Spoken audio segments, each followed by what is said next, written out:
이제 나는 주님의 이름으로 여러분에게 강하게 권고합니다.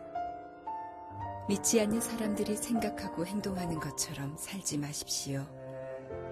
그들은 깨닫지 못하고 듣기도 거부하니 알 수도 없습니다. 그들에게는 하나님의 생명이 없습니다. 그들은 부끄러워할 줄도 몰라서 악한 일을 일삼고 점점 더 방탕한 생활 속으로 빠져들고 있습니다. 그러나 여러분은 그리스도에 관해 그렇게 배우지 않았습니다.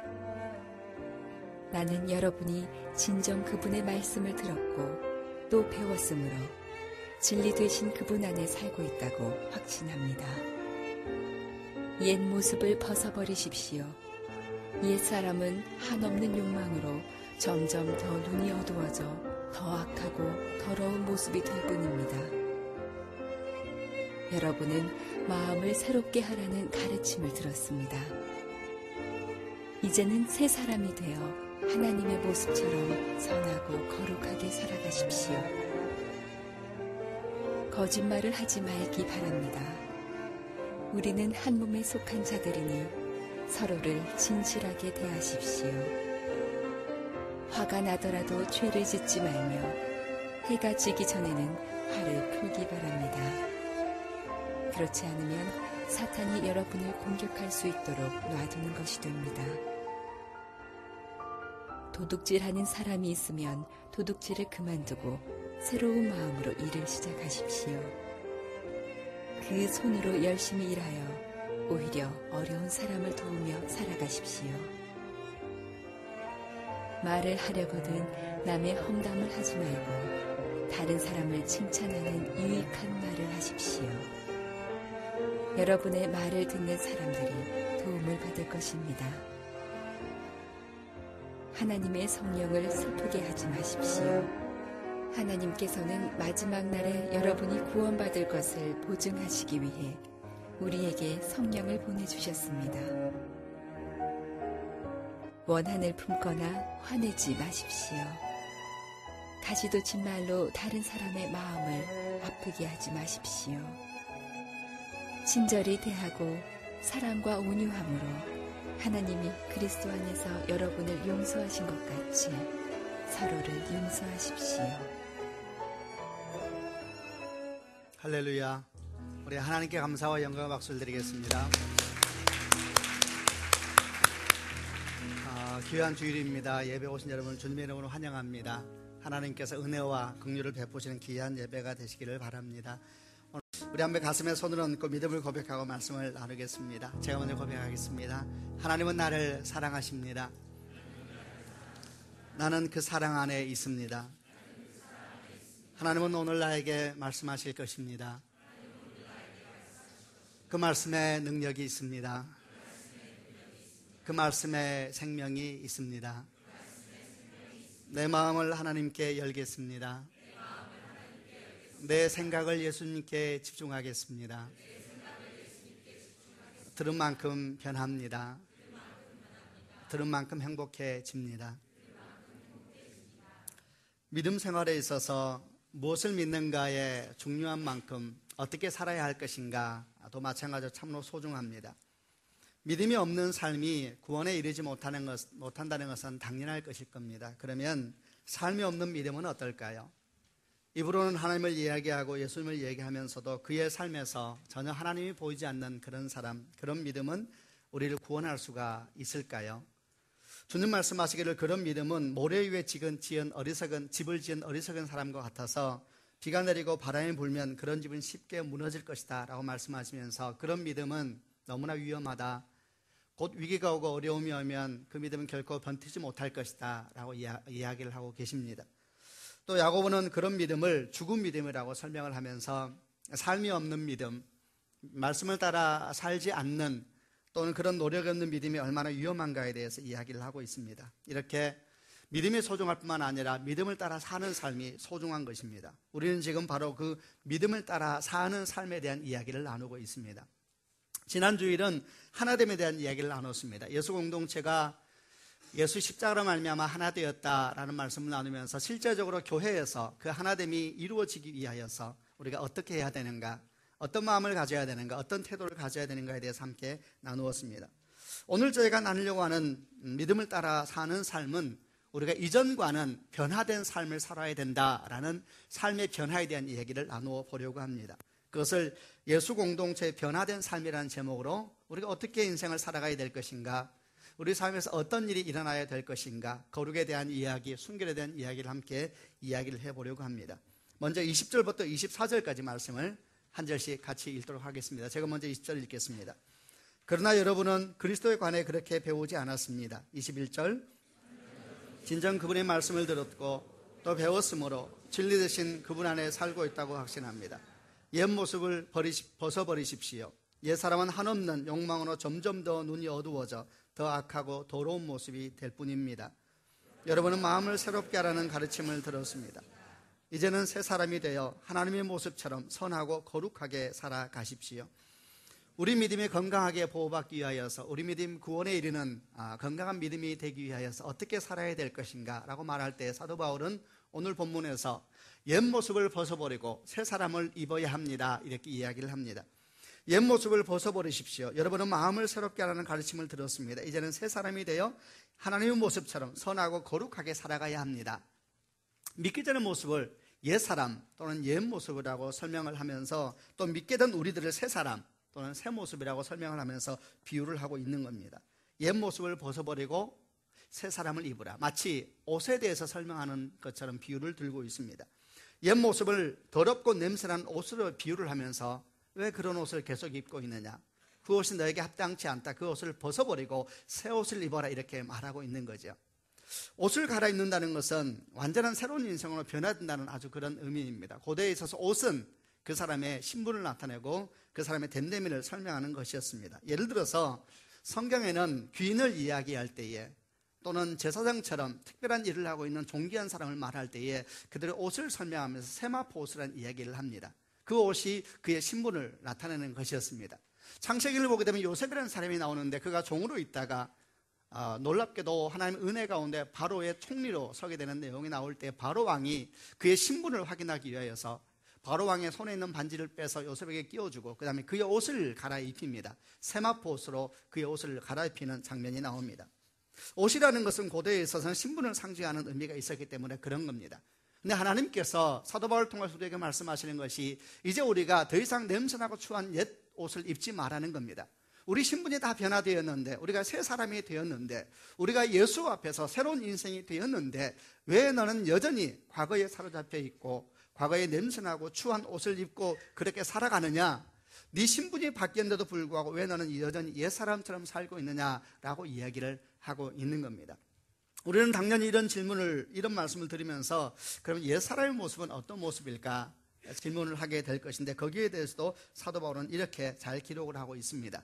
옛사람의 모습은 어떤 모습일까 함께 들으면서 우리 삶을 돌아보기도 하고 또 우리가 어떻게 나아가야 될 것인가 생각도 하기를 바랍니다. 17절부터 19절까지 우리 옛사람에 대한 설명을 하고 있습니다. 제가 먼저 17절 읽겠습니다.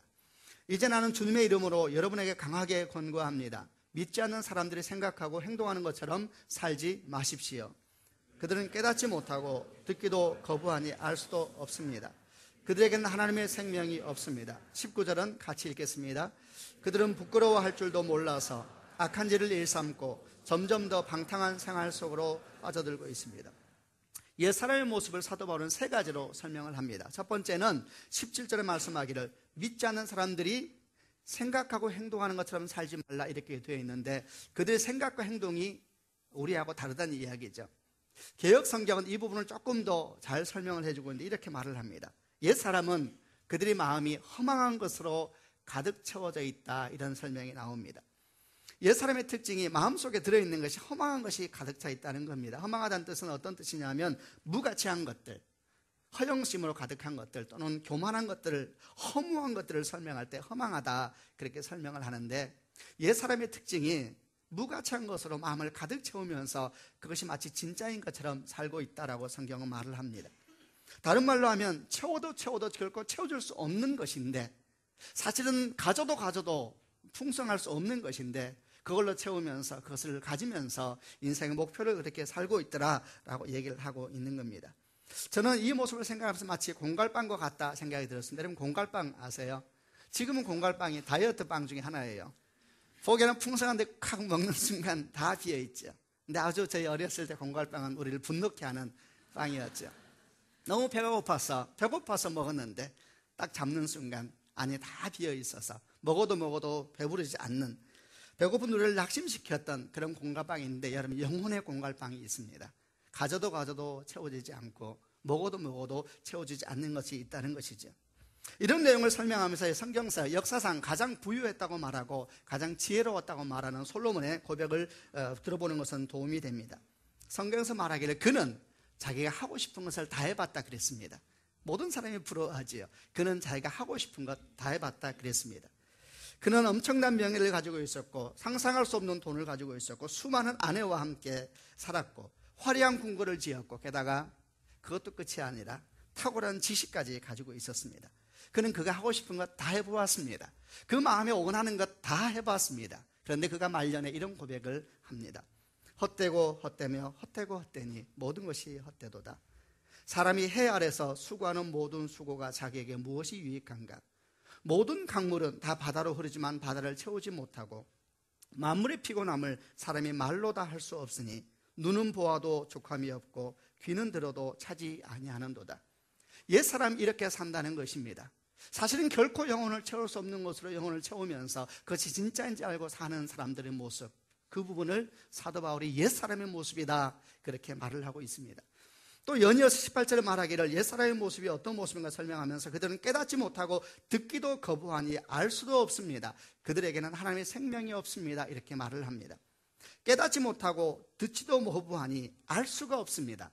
사실 당연한 이야기입니다. 그들의 꿈이 허무한 것으로 가득 차 있고 그들의 인생의 목표가 그것을 마음에 채우고 인생에 채워가는 것이 목표이니 어찌 그들 마음 가운데 하나님의 진리가 있겠습니까? 그들은 허무한 것으로 마음을 가득 채우니 당연히 무엇이 진짜인지는 모릅니다. 가짜를 보고 나아가니 어떻게 진짜를 구별할 수가 있겠습니까? 그들은 무엇이 문제인지도 모릅니다. 더 큰 문제는 무엇이 문제인지도 모르고 무엇이 진리인지도 모르는데 더 큰 문제는 그들이 스스로 잘 안다고 생각한다는 겁니다. 그리고 고집이 셉니다. 깨닫지도 못하는데 듣기도 싫어한다는 얘기가 그런 것이죠. 무지한데 고집이 세다. 참 어려운 것이죠. 이런 사람이 열심까지 갖게 되면 정말 주임도 감당을 못하시지요. 모르는데 고집이 세고 게다가 열심까지 임하면 누가 그를 맡겠습니까? 근데 사도 바울이 이런 모습이 옛사람의 모습이라고 그렇게 말씀을 합니다. 세 번째 또 그는 19절에서 옛사람의 모습을 설명하면서 그들은 부끄러워할 줄도 모르고 악한 일을 일삼고 점점 더 방탕한 생활 속으로 빠져든다 그렇게 말합니다. 세 번째 옛사람의 특징, 부끄러움을 모른다 그럽니다. 개역성경은 감각 없는 자가 되었다 그렇게 말을 합니다. 당연하겠지요. 허무한 것을 항상 채우는 것이 인생의 꿈인 사람들이니 모르면서도 스스로 많이 안다고 생각하고 완고한 사람이니 어떻게 그 안에 분별력이 있겠습니까? 분별력만 없는 것이 아니라 수치를 모릅니다. 부끄러운 것을 모릅니다. 부끄러워해야 되는데 얼굴이 낯뜨거워져야 되는데 점점 더 그것을 당연히 여기고 살아가는 모습을 설명합니다. 성경은 이런 모습을 양심의 화에 맞았다 그럽니다. 불도장을 맞아서 양심이 굳어져 버렸다. 양심의 감각이 마비됐다. 그렇게 말을 합니다. 분별력도 잃어버리고 부끄러운 것도 모르는 그런 옛사람의 모습. 성경에서 이런 옛사람의 모습을 대표적으로 보여주는 사람이 사울 왕이었습니다. 그는 하나님 앞에 큰 복을 받았지만 어느 순간 자기 영광의 모든 것이 되었던 아주 사람입니다. 하나님의 말씀을 알면서도 자기 생각이 더 소중했던 사람, 말씀은 무시하면서도 자기를 위하여서는 기념비를 세우는 데 있어서는 조금도 망설이지 않았던 사람, 심지어는 사무엘 선지자가 와서 왕이시여 큰일 났습니다. 하나님께서 당신을 왕 삼은 걸 후회합니다. 하나님께서 당신을 버리실 것입니다 라고 말했을 때에도 그 말의 심각성을 이해하지 못했던 사람. 이 사람은 누구입니까? 하나님께 버림받는 것보다 이스라엘 백성들 나를 어떻게 생각할까, 그게 더 소중했던 사람, 하나님보다 체면이 더 소중해서 그것을 선택했던 사람이 사울 왕이었습니다. 사도 바울은 이런 모습을 옛사람의 모습이라고 말을 합니다. 한번 여러분도 저도 돌아봐야 합니다. 혹시 우리는 예수를 믿으면서 여전히 옛 옷을 입고 있지는 않은가? 지금 말한 것처럼 허무한 것으로 계속 인생을 채워가는 공갈바 같은 인생을 살고 있지는 않은가? 무지한데 우리는 사실 아는 것보다 모르는 게 훨씬 더 많은데 마치 모든 것을 아는 사람처럼 게다가 완고함이 있지는 않은가? 우리는 너무 수치를 모르고 살고 있지는 않은가? 도대체 성령이 충만하다는 것은 무슨 뜻일까? 믿음이 사람이 된다는 것은 하루아침에 성인 군자가 된다는 말은 아닙니다. 그러나 최소한 믿음이 사람이 된다는 것은 부끄러움을 알아야 합니다. 아파해야 합니다. 성경은 말하길 애통하는 자가 복이 있다 그랬습니다. 내 안에 참된 부유함이 없다는 것을 보고 마음이 가난해져야 합니다. 아파야 합니다. 그것이 하나님의 사람입니다. 저는 저 자신을 가만히 생각해 보았습니다. 나는 어떤 목사인가? 한 가지 소망은 생겼습니다. 주님, 저는 최소한 부끄러움을 아는 목사가 되고 싶습니다.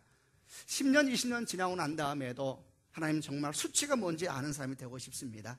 낮이 정말 붉어져서 어쩔 줄 모르고 죄에 대해서 아파하는 사람이 되고 싶습니다. 얼마나 많은 그리스도인들이 하나님의 은혜를 이야기하면서 그 뒤에 숨어서 부끄러움도 모르고 수치도 모르고 살고 있습니까? 그들은 십자가를 부끄럽게 만드는 사람들이고 주님이 생명을 주고 바꾼 은혜를 싸구려 은혜로 바꾸는 사람들입니다. 사도 바울은 말합니다. 옛 모습을 벗어버려라. 왜 너는 새로운 인생이 되었는데 주 예수께서 너를 새롭게 구원하셨고 성령이 네 안에 계시는데 왜 너는 계속해서 냄새나고 추한 옷을 입고 있느냐? 새 옷을 입으라 그럽니다. 새 옷을 입는다는 것은 무엇입니까? 내 안에 더 이상 내가 허무한 것으로 인생을 채우지 않겠다라고 결심하는 겁니다. 내가 얼마나 고집이 센 사람인지를 인정하는 것입니다. 내가 사실은 무지하다는 것도 인정하는 겁니다. 성령을 구해야 합니다. 성령은 부드러운 마음을 주십니다. 우리에게 하나님의 지혜를 주신다 그랬습니다. 나의 무지함을 아는 사람들은 기도할 수 있습니다. 새 삶을 입는다는 것은 무슨 뜻입니까? 그 가운데 분별력도 생기고 부끄러움도 좀 알고 수치를 아면서 살아가는 인생이 된다는 겁니다. 사랑하는 여러분, 여러분 가운데 제 가운데 이런 옛 모습의 날마다 벗겨지는 축복이 있기를 바랍니다. 더 이상 냄새나는 옷을 입지 말고 그에 대해서 아파하십시다. 그리고 수치를 아십시다. 우리가 거룩한 뜻을 가지고 이 앞에 이 세상에 살아가면 주께서 영광을 받으셔야 되는데 여러분과 저로 말미암아 주께서 영광을 받으시는 축복이 있기를 바랍니다. 서울드림교회를 통하여서 하나님의 영광이 나타나기를 바랍니다. 서울드림교회 다니는 사람들은 좀 부끄러움을 알고 낯뜨거움을 알고 그리고 주 앞에 간절히 구하면서 나의 완고함을 아파하고 나의 무지함을 슬퍼하면서 주 앞에 나아가면 주님께서 우리를 긍휼히 여기시고 우리를 불쌍히 여기시고 우리의 큰 은혜를 베풀어 주실 것입니다. 사도 바울은 이렇게 옛 모습을 벗어버리고 새 사람을 입어야 합니다 라고 말하면서 그리스도인으로 산다는 것이 변화가 뭔가에 대해서 설명을 합니다. 사실 이 변화는 아주 개인적인 것이고 내면적인 것입니다. 더 나아가 사도 바울은 이제 개인적이고 내면적인 변화를 넘어서 공동체적인 변화에 대해서 말씀을 하기 시작합니다. 우리 안에 그런 소망이 생겼다면 공동체적으로는 교회 안에서는 어떤 모습을 통해서 변화를 경험해 가야 되는가 하나하나 설명을 합니다. 먼저 25절 말씀을 같이 읽어보겠습니다. 25절입니다. 시작. 거짓말을 하지 말기 바랍니다. 우리는 한 몸에 속한 자들이니 서로를 진실하게 대하십시오. 첫 번째, 교회 공동체가 변화된 공동체가 되기 위하여서 해야 될 것, 언어를 훈련하라는 것입니다. 많은 이야기 중에, 많은 내용 중에 성령께서 사도 바울을 통해 처음 말씀하신 것은 거짓말하지 말라는 것입니다. 시편 141편에 다윗이 간절히 주 앞에 기도했습니다. 주여 내 입술에 파수꾼을 세워 주시옵소서. 얼마나 이런 기도가 많이 필요한 시대를 살고 있습니까? 내 입에 파수꾼을 세워 주시옵소서. 아주 많은 경우에 죄는 입술을 통해서 오는 것을 누가 부인하겠습니까? 특별히 오늘 사도 바울은 거짓말하지 마라 그럽니다. 교회 내에서는 진실해야 됩니다. 아멘 하시기를 바랍니다. 거짓말하지 말아야 됩니다. 의도적으로 거짓말하는 악한 사람들이 있습니다. 옳지 않은 일입니다. 그러나 아주 많은 경우에는 원하지 않았는데 거짓말이 될 때도 있습니다. 그래서 우리는 교회에서 함께 공동체를 이루면서 정말 노력을 해야 되고 그리고 깨어 있어야 되고 그리고 하나님 앞에 많이 기도해야 됩니다. 이런 노력을 위하여 한 가지 얘기를 같이 나눠보려고 하는데 이것은 아마도 언젠가 제가 얘기했던 얘기인데 또 한번 얘기를 하려고 합니다. 교회 내에서 돈거래하는 것, 사업에 대해서 이야기하는 것은 몹시 주의해야 합니다. 특별히 여러분 기억할 것은 교회 생활만 보고 그 사람을 판단하면 안 됩니다. 누가 그를 알겠습니까? 교회 안에서 겸손하지 않은 사람이 어디 있습니까? 교회 안에서 부드럽지 않은 사람이 어디 있습니까? 교회 안에서 신실하게 보이지 않는 사람이 어디 있습니까? 그러나 누가 사람을 알겠습니까? 한 교회에서 큰 사기 사건이 일어났습니다. 그런데 사기 사건 때문에 교회가 아주 갈라지게 되고 야단이 났습니다. 왜 그런 일이 생겼냐면 사기 사건이 문제가 아니라 사기를 당한 사람들이 목사님, 사모님이 그 사람을 추천해서 내가 투자했는데 이런 상황이 이르렀다 라고 말하면서 이제 문제가 생긴 겁니다. 내용이 이랬습니다. 한 사람이 교회를 왔습니다. 아주 잘생겼습니다. 교회 일을 참 잘합니다. 봉사도 잘하고 목사님 말씀도 잘 순종하고 또 사람들에게도 참 신실하게 잘합니다. 이분이 자기를 펀드 매니저로 소개를 하면서 주변 분들의 작은 재정을 혹시 나에게 투자하면 제가 좋은 이자를 들여서 갚을 수가 있습니다. 이야기를 합니다. 처음에는 작은 금액이 그 사람이 착하고 신실하게 보이니까 사람들이 맡기기 시작하니까 이분이 잘 해줍니다. 한 1년, 2년 동안은 정말 그가 말한 대로 조금도 손해가 없게끔 하고 더 큰 이자를 주고 하니까 사람들이 그 사람을 점점 신뢰하게 되었습니다. 점점 더 많은 사람들이 돈을 맡기기 시작합니다. 그 중에 어떤 사람들은 이 돈이라는 것이 욕심하고 붙이기 시작하면 감당이 안 되잖아요. 근데 맡기려고 생각하니까 그래도 조심스러우니까 어떤 사람들은 이제 이 사람을 좀 확인해야 되겠다 싶어서 사모님에게 전화를 한 겁니다. 그리고 이렇게 묻습니다. 사모님, 누구누구 집사님 어떤 분이에요? 아니, 사모님이 뭐라고 하겠어요? 당연하죠. 그분 좋은 분이에요. 그분 얼마나 성실한지 몰라요. 정말 하나님께 감사해요. 그래서 몰빵을 했네요.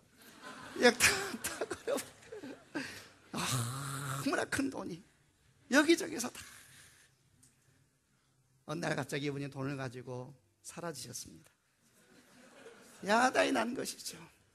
모든 걸 다 건 사람들, 욕심이 있는 대항제 죄를 낳고 죄가 장사한 사망에 이르느니라. 다 욕심 때문입니다. 이분들이 분노를 해가지고 사모님 때문이라는 거예요. 사모님이 추천해줘서 사모님이 물러내라는 거예요. 야, 기가 막힌 일이죠. 교회는 다 산산조각이 나고. 여러분, 교회는 사업하기 위해서 모인 것이 아닙니다. 어떤 사람이 이렇게 말합니다. 이왕이면 믿음의 사람과 사업하면 좋지 않냐고. 물론 맞는 말이죠. 그러나 찬양 잘하고 헌금 잘하고 교회에서 임직 잘해서 그 사람이 정말 정직한 사람인지 누가 압니까? 그 사람이 정말 재정에 신실한 사람인지 누가 압니까? 그 결정은 본인이 분별력을 따라 하는 것이지요.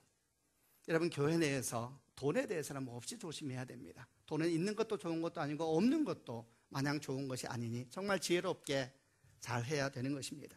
사도 바울은 말합니다. 거짓말하지 마세요. 이렇게 설명하고 있습니다. 진실해야 됩니다. 서로를 향하여 거짓을 이야기하면 안 된다는 것이죠. 더 나아가서 언어에 대한 이야기는 여기서 그치지 아니하고 또 29절은 이런 말씀을 합니다. 말을 하려거든 남의 험담을 하지 말고 다른 사람을 칭찬하는 유익한 말을 하십시오. 여러분의 말을 듣는 사람들이 도움을 받을 것입니다. 또 31절은 이렇게 붙입니다.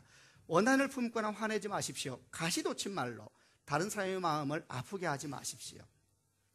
험담하는 말 하지 말고 가시돋친 말 하지 마십시오. 그럽니다. 험담하는 말은 뒤에서 그 사람에 대해서 정죄하는 말이고 가시돋친 말은 앞에서 당사자에게 상처를 주는 말이죠. 어떤 말이 더 심한가요? 뭐 비슷비슷하지요. 뒤에서 정리하면서 말하는 사람이나 앞에서 상처 주는 말로 가시돋친 말은 다 하지 말라는 이야기입니다. 여러분, 그건 정말 하면 안 되는 것입니다. 어떤 사람이 이렇게 말합니다. 내 말이 틀렸냐고. 구구절절이 옳습니다. 당신 말이. 그러나 성경은 당신이 믿는 사람이라고 얘기를 안 합니다. 내가 틀린 말 했네요. 맞다니까요. 여러분, 그러나 모든 말이 어떻게 압니까? 그 내용을. 옛말에 이런 말이 있습니다. 모든 것을 알게 되면 모두가 용서할 수 있다 그랬습니다. 우리는 모르는 겁니다. 무슨 일이 있었는지 어찌다 알겠습니까? 험담하는 것은 여러분 옳은 일이 아닙니다. 사실 험담이라는 것을 가만히 생각해 보면 사실에 대한 문제가 아닙니다. 험담은 그 대상의 문제가 아니라 말하는 사람의 영적인 상태를 표현하는 것입니다. 내 안에 상처가 있고 교만한 마음이 있고 어그러진 마음이 있는데 그런 마음이 다른 사람의 약점을 타고 흘러나오는 것이 험담하는 것입니다. 성경에서 처음 험담했던 사람이 험담의 존재가 누군지는 아시는지요? 창세기 3장의 뱀이었습니다. 뱀이 어느 날 하와에게 옵니다. 하나님께서 동산나무의 과일을 하나도 먹지 말라고 그랬다며. 나 들었어. 어떻게 그럴 수가 있니? 아니야, 선악과는 먹지 말라고 그랬어. 뱀이 또 말합니다. 네가 하나님처럼 될까 봐 하나님 그렇게 말씀한 거야. 여러분, 최초의 험담은 뱀이 한 것입니다. 그는 하와에 가서 계속 뒤에서 이렇게 속삭입니다. 지금 그는 하와에게 하고 싶은 말이 뭘까요? 정말 나쁜 하나님이다, 그치? 어떻게 당신한테 그럴 수가 있어? 어디서 많이 듣던 얘기잖아요. 어떻게 당신한테 그럴 수가 있나니요? 험담하는 것은 성경의 역사가 아닙니다. 참 재미있지요. 이 험담에 대한 얘기를 29절에서 바로 30절에 성경은 뭐라고 기록하냐면 성령을 슬프게 하지 마십시오 그럽니다. 이 말씀은 제일 끝에 나와야 되는 말씀이잖아요. 모든 얘기를 다 끝내고 한 다음에 나와야 순서가 맞잖아요. 근데 성경은 험담 뒤에 나옵니다. 성령을 슬프게 하지 마십시오. 하나님께서 마지막 날에 여러분의 구원받을 것을 보증하시기 우리에게 성령을 보내주셨습니다. 그럽니다. 여러분, 말에 성숙한 사람이 신앙에 성숙한 것입니다. 또 기억할 것이 있어요. 왜 이렇게 험담이, 여러분 교회가 커지면 험담 문제가 아주 커져요. 말 문제가 너무 문제가 돼요. 왜 이렇게 사람들이 험담을 좋아할까? 그래서 이런 것입니다. 창세기 3장의 가르침에 의하면 뱀이 험담을 하죠. 왜 험담하면 듣는 귀가 있어서 그런 거예요. 하와가 한 일은 아무것도 없이 귀만 빌려줬어요. 귀 빌려주지 마세요. 듣는 귀가 있으니까 말하는 거잖아요. 말하는 입만 문제가 아니고 듣는 귀도 문제라고 성경은 가르쳐주고 있는 것입니다. 험담하는 것은 맛있는 사과를 먹는 것처럼 달콤하지만은, 그러나 성경에서는 네 영혼이 상해간다고 말하고 병든다고 말하고 있는 것입니다. 사랑하는 여러분, 언어에 하나님 나라가 임하는 축복이 있기를 바랍니다. 기억하세요. 우리는 다 모릅니다. 누군가 이야기지만 기억할 만하잖아요. 모든 것을 다 알게 되면 다 용서할 수가 있습니다. 어떻게 알겠습니까? 그 이야기 뒤를. 주의 성령의 충만하심으로 여러분 입술 가운데 하나님의 나라가 임하는 축복이 있기를 바랍니다. 두 번째, 또 예수 공동체 내에서 우리가 변화될 모습을 살면서 화내는 것을 개서대에서 말을 합니다. 감정에 대한 얘기를 시작합니다. 26절과 27절 두 절을 같이 읽겠습니다. 제가 26절 읽겠습니다. 화가 나더라도 죄를 짓지 말며 해가 지기 전에는 화를 풀기 바랍니다. 27절. 그렇지 않으면 사단이 여러분을 공격할 수 있도록 놔두는 것이 됩니다. 또 31절과 32절에 이런 말씀도 있습니다. 원한을 품거나 화내지 마십시오. 32절, 친절하게 대하고 사랑과 온유함으로 하나님의 그리스도 안에서 여러분을 용서한 것 같이 서로 용서하십시오. 감정을 훈련하는 것입니다. 특별히 화에 대해서 얘기합니다. 화가 나도 죄를 짓지 말고, 그리고 해가 지기 전에 화를 불어서 사단이 틈타지 못하게 하라 그럽니다. 쉬운 성경은 사단이 여러분을 공격할 수 있도록 놔두는 것이 됩니다 그랬는데, 개역 성경은 사단이 틈타지 못하게 하라 이런 얘기가 나와요. 사단이 틈을 탄다는 거예요. 이 말씀은 두 가지로 가르쳐서, 하나는 우리에게 위로를 줍니다. 첫째, 화내는 것이 바로 죄가 되는 것은 아니구나 라는 걸 가르쳐 주지요. 감정이라는 것이 여러분 그 자체가 죄는 아니라는 거예요. 그러나 감정을 잘 관리 못하면 죄가 됩니다. 두 번째, 우리에게 경계를 합니다. 화를 내는 것이 죄로 이어지지 않게 하라. 잘 다스리는 감정을 잘 관리해야 한다는 것이죠. 더 나아가서 이걸 똑같은 비유를 설명하면서 이렇게 또 설명을 합니다. 해가 지기 전에 화를 풀어서 사단이 틈타지 못하게 하라. 같은 이야기입니다. 화를 마음에 품고 있으면은 그게 죄로 변해가는데, 그때 누가 일하냐면 사단이 일을 한다는 거예요. 아주 이 사단이 교활합니다. 그래서 들어와서 살살 건드려요. 그래서 화가 죄로 변하게 하고 얼마나 무서운 결과를 낳게 되는지 모릅니다. 한마디로 말하면 이런 것입니다. 화를 마음에 품고 있지 마라 라는 이야기입니다. 마음에 품고 있다는 얘기는 이런 말입니다. 어디 한번 두고 보자, 이렇게 마음에. 그건 옳지 않은 것입니다. 상대방의 문제가 아니라 당신 영혼에 사단이 일을 할 수 있는 통로를 만드는 겁니다. 여러분, 뭐 화가 강아지입니까? 왜 가슴에 품고 있어요? 품지 말아요. 품으면 신기한 일이 생겨요. 강아지 재밌게 하려고 제가 강아지 생각인데 강아지 얘기만 나오네요. 화를 마음에 품고 있으면 이 화가 죄로 변해간대요. 참 재미있죠. 이 시스템을 잘 보여주는 성경의 사람이 창세기 4장에 있는 가인과 아벨의 이야기입니다. 동생 아벨이 하나님께 제사 지낼 때 하나님께서 받으시는데, 형 가인이 제사 지낼 때 하나님께서 안 받으세요. 그러니까 가인이 너무너무 화가 났습니다. 그럼 어떻게 해야 되니까? 하나님을 찾아가야지요. 하나님께 말을 해야 되는 것입니다. 하나님께 왜 그러시냐고 이렇게 말을 해야 되는 건데, 그는 묻지 않습니다. 그리고 마음속에 꽉 묻어둡니다. 하나님께 중간에 가인에게 찾아오세요. 이렇게 말씀합니다. 왜 네가 화를 내느냐? 네가 화내는 것이 합당하냐? 이렇게 계속 말씀하는데 그는 말하지 않습니다. 하나님 말씀하셔도 자기는 말하지 않고 마음에 꽉 묻어둡니다. 그리고 이 마음에 있는 화가 안에서 일을 하기 시작합니다. 이 마음에 있는 화가 점점 내면에 분노를 만들기 시작하고 그는 혼자 삭히기 시작합니다. 그리고 어느 날 이 분노가 아무도 없는 들녘에서, 성경은 그렇게 기록합니다. 아무도 없는 들녘에서 자기와 동생만 남아있을 때가 되었을 때 그는 돌을 들어서 동생을 죽이고 맙니다. 화를 품었는데 어느 날 그 화가 살인이 되어서 마음에 나타났던 것이죠. 누가 이렇게 한 겁니까? 어디에서 그는 이런 일이 생긴 것입니까? 여러분, 아무도 없는 들녘은 그냥 상황이 그렇게 된 것뿐이에요. 마음이 무서운 것입니다. 사도 바울은 말합니다. 화를 품고 있지 마라. 화를 품으면 그 화가 너를 죄 가운데 이끌어 갈 것이다. 어떻게 하면 됩니까? 먼저 사과하면 되죠. 먼저 용서를 하면 되죠. 근데 문제는 이게 안 된다는 거예요. 답이 있다 해서 답이 되든가요? 화가 나는데 어떻게 돼요? 이게 뭐 어떻게 하면 되는가? 한 두 가지를 기억해야 돼요. 첫 번째, 혼자 마음에 품고 있으면 안 됩니다. 그럼 어떻게 하면 되느냐? 다른 사람에게 말하면 그게 잘못하면 험담이 되고 분노가 또 흘러가는 거예요. 하나님 앞에 가서 말을 해야 돼요. 하나님께 화를 내야 돼요. 하나님께 억울하다고 말을 해야 돼요. 참 신기한 일입니다. 하나님 앞에서 울면은 영원히 치유가 일어납니다. 놀랍습니다. 믿으셔야 합니다. 하나님 앞에서 우는 사람은 사람들 앞에서 울지 않습니다. 하나님 앞에서 슬퍼하는 사람은 사람들 앞에서 그렇게 슬퍼하지 않습니다. 분노는 하나님 앞에서 하시길 바랍니다. 하나님 왜 이러냐고. 하나님의 성품이 좋은 분이세요. 들어도 별 말씀이 없으세요. 그래서 기도는 말씀을 해주셔야 되는데 기도할 때도 말씀이 없으세요.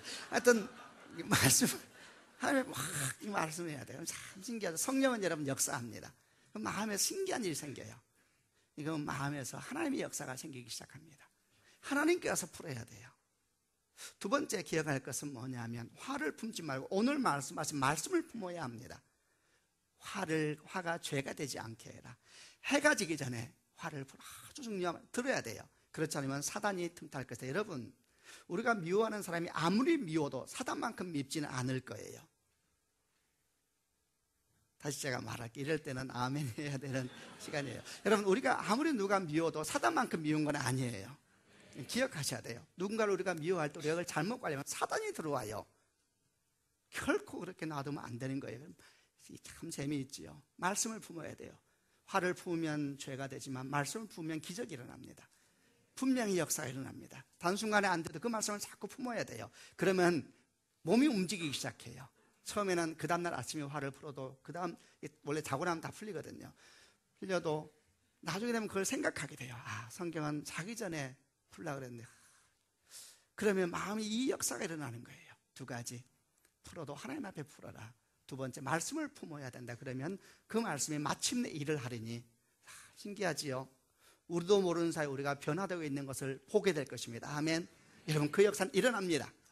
아무리 성격 급한 사람도 성령이 역사하고 말씀을 품기 시작하면 말씀은 살아있는 검과 같다 그랬습니다. 이 안에서 말씀이 막 일을 합니다. 그러면 하나님께서 어느 날 신기하게 여러분과 저를 온유하며 쉽게 화내지 아니하며 화를 내도 죄까지는 이르지 않게 하는 참 하나님 닮은 사람으로 저희를 변화시키게 될 것입니다. 마지막 세 번째, 우리가 어떻게 하면 변화된 삶을 살 것인가 얘기하면서 28절에는 나눔에 대한 이야기를 하기 시작합니다. 28절을 같이 읽겠습니다. 시작. 도둑질하는 사람이 있으면 도둑질을 그만두고 새로운 마음으로 일을 시작하십시오. 그 손으로 열심히 일하여 오히려 어려운 사람을 도우며 살아가십시오. 아마 이런 모든 얘기들은 에베소 교회에 있었던 일인 것 같아요. 아주 구체적이죠. 거짓말하는 사람이 있었던 것 같아요. 그리고 아까 말한 뒤에서 이렇게 나쁘게 말하는 사람들이 있었던 것 같아요. 아주 가시도친 말로 앞에서 말하는 사람도 있었던 것 같아요. 그리고 여기 나온 것처럼 도둑질하는 사람도 있었던 것 같아요. 사도 바울은 돌려 말하지 않습니다. 분명히 말합니다. 도둑질하지 말라고. 그런데 그게 끝이 아닙니다. 도둑질을 그만두라라는 것이 아니라 더 나아가서 새로운 마음으로 일을 시작하십시오. 당신의 두 손으로 일을 하십시오. 그리고 거기서 멈추지 아니하고 오히려 어려운 사람을 도우며 살아가십시오. 그렇게 말합니다. 변화라는 것은 소극적이지 않습니다. 하나님의 회복이라는 것도 수동적이지 않습니다. 아주 능동적이고 적극적입니다. 여러분, 이것도 믿으시기를 바랍니다. 나는 원래 성품이 내성적이에요. 여러분, 저도 내성적이에요. 못 믿으시겠습니까? 저는 굉장히 여호수아 목사님도 심지어는 내성적인 걸 아세요? 믿으셔야 합니다. 저희 둘 다 사실 굉장히 내성적이에요. 그러나 여러분, 성령의 역사는 그와 관계없습니다. 성령이 역사하면은 내성적이나 외향적인 관계없이 능동적으로 일을 하는 것을 보게 될 겁니다. 이것도 아멘 하십시오. 성경은 말합니다. 도둑질을 그만두고 새로운 마음으로 일을 하십시오. 내 기질이 어떠하든지 말씀이 내 안에서 일하도록 열어야 됩니다. 여러분, 신앙은 아주 능동적인 걸 잊으면 안 됩니다. 도둑질을 그만두는 데서 그치는 것이 아니라 도리어 나누라 이렇게 말을 합니다. 기독교를 보세요. 신앙을 보세요. 항상 그렇게 약속을 향해서 걸어갔습니다. 창세기 12장에서 시작된 믿음의 역사는 항상 도전이었습니다. 너희 고향 친척 아비 집을 떠나 내가 너에게 지시할 땅으로 가라. 그들은 계속해서 걸어갔습니다. 약속을 향하여, 고향 집을 향하여. 우리는 다 집으로 돌아가는 중이지 않습니까? 그 집에 가기까지 우리는 계속해서 도전하고, 여러분, 신앙은 결코 자기만을 위해서 살 수가 없습니다. 성령이 그렇게 하질 않으세요. 믿음은 나만 잘 살면 되지, 아닙니다. 성령이 그렇게 안 하세요. 나만 잘 살면 되지 않습니다. 내가 잘 살아도 불구하고 내 주변에 아픈 사람들이 눈에 들어오는 것이 성령의 역사입니다. 내가 흘러보내야 되겠다. 그리고 그럴 때 내 영혼이 쉼을 얻게 되고, 내 것을 나누고, 내 열정을 나누고, 내 사랑을 나누고, 내 돈을 나눠야 되는 것입니다. 그런데 기억할 것은 그런 나눔이 항상 우리를 기쁘게 하는 것만 아닙니다. 때때로 힘들고 어렵습니다. 누군가를 돕는다는 것은 우리 모두가 아는 것처럼 단지 돈만의 문제가 아니기 때문입니다. 때로는 나눔을 통해 상처를 받고, 나눔을 통해서 마음이 낙심되기도 합니다. 여러분, 저희도 마찬가지입니다.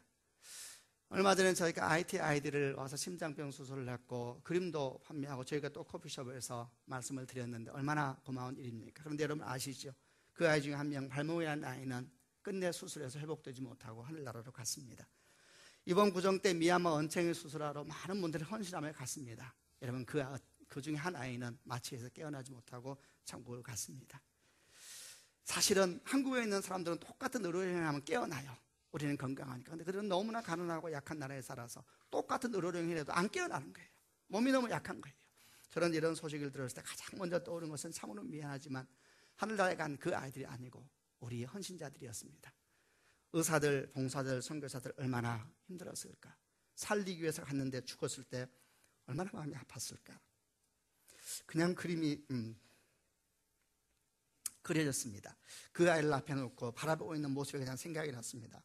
얼마나 힘들었을까.